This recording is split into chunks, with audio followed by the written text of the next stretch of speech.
जम्मू कश्मीर के उपराज्यपाल मनोज सिन्हा ने पुंछ ब्रिगेड मुख्यालय का दौरा किया और सेना व बीएसएफ के जवानों से मुलाकात की।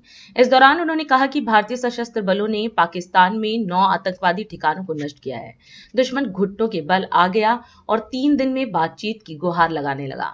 उपराज्यपाल ने जवानों की बहादुरी की सराहना करते हुए कहा कि पूरे देश को आप पर गर्व है।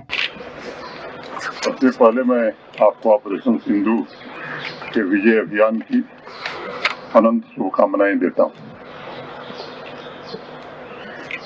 आज केवल भारत में नहीं, मुझे लगता है कि पूरी दुनिया में भारतीय सेना के शौर्य की चर्चा हो रही है, उसकी गौरव गाथा गाई जा रही है। आपने 6-7 की रात से जो काम शुरू किया, जहाँ तक भारत का सवाल है, भारत ने पहले ही स्पष्ट कर दिया जो बर्बर आतंकी हमला निर्दोष नागरिकों पर 22 अप्रैल को हुआ बैसरम घाटी पहलगाम में, उसके बाद ही भारत के माननीय प्रधानमंत्री जी ने कहा था कि आतंकवाद और उसको प्रश्रय देने वाले उनके आकाओं को सबक सिखाई जाएगी। हम सब जानते हैं कि कभी भारत युद्ध का पक्षधर नहीं है, लेकिन 22 अप्रैल के बाद मैं समझता हूं कि पूरे देश में, जम्मू कश्मीर में भी एक बड़ा जबरदस्त आक्रोश था और इसलिए सरकार ने फैसला किया कि आतंकवादी कैंपों को, आतंकवादियों को और उनके आकाओं को सबक सिखाई जाएगी। 6 और 7 मई की रात को भारतीय सेना ने जो ऑपरेशन शुरू किया सिंदूर के नाम से, तो ये ध्यान रखा गया कि टेरर कैंप्स के अलावा मिलिट्री एस्टेब्लिशमेंट हो या सिविलियंस हो, इनको टारगेट हम नहीं करेंगे। आज पूरा देश जान रहा है, दुनिया जान रही है कि 9 ऐसे टेरर कैंप्स को भारतीय सेनाओं ने तबाह किया, सैकड़ों से ज्यादा आतंकवादी मारे गए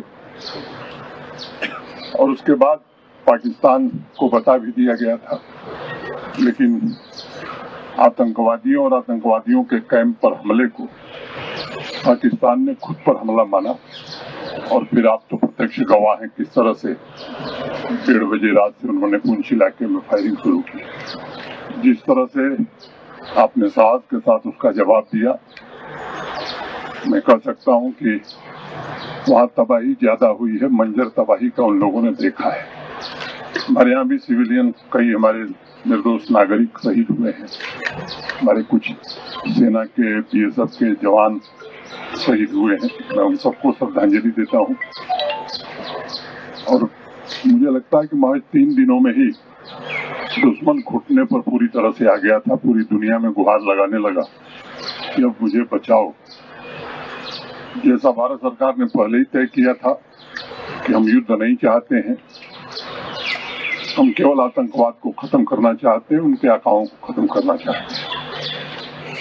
आज ये पाकिस्तान को भी पता है, दुनिया को भी पता है कि पाकिस्तान में कुछ भी ऐसा नहीं है जो भारतीय सेना के जद में नहीं है। मैं उसके विवरण में नहीं जाना चाहता हूं। आपके शौर्य और पराक्रम से पूरा देश गौरवान्वित है और भारत के 140 करोड़ लोग पहले से भी सेना पर गर्व करते रहे हैं और मुझे लगता है कि ऑपरेशन सिंदूर के बाद आपके पराक्रम को, आपके शौर्य को देखते हुए वो प्रतिबद्धता और प्रगाढ़ हुई है, बढ़ी है। दुनिया में भी ये बात समझ में आ गई है कि भारत वो भारत नहीं है जिसके बारे में कुछ लोगों को गलत धारणा थी। ये सच है कि आज हम दुनिया की 5वीं बड़ी अर्थव्यवस्था बन गए हैं। जल्दी दुनिया की 4थी बड़ी अर्थव्यवस्था हम बनने वाले हैं। भारतीयों का सपना है एक विकसित भारत का। हम चाहते हैं कि हमारा हर नागरिक सम्मान से, सुविधाओं के साथ रह सके, लेकिन जो हमारा दुश्मन है वो कर्ज से इस तरह डूबा हुआ है कि लोगों को सामान्य नागरिक सुविधाएं और भोजन भी उपलब्ध नहीं करा रहा है।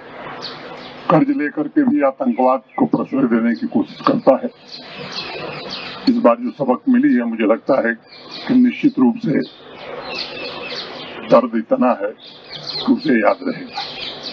लेकिन फिर ये बात कही जा सकती है कि जो आज भारत का संकल्प है, भारत की सरकार का, भारतीय सेनाओं का जो निश्चय है, अब की बार गलती करेगा तो मुझे लगता है कि ऐसा सबक मिलेगा कि उसकी 7 पीढ़ियां याद करेंगी।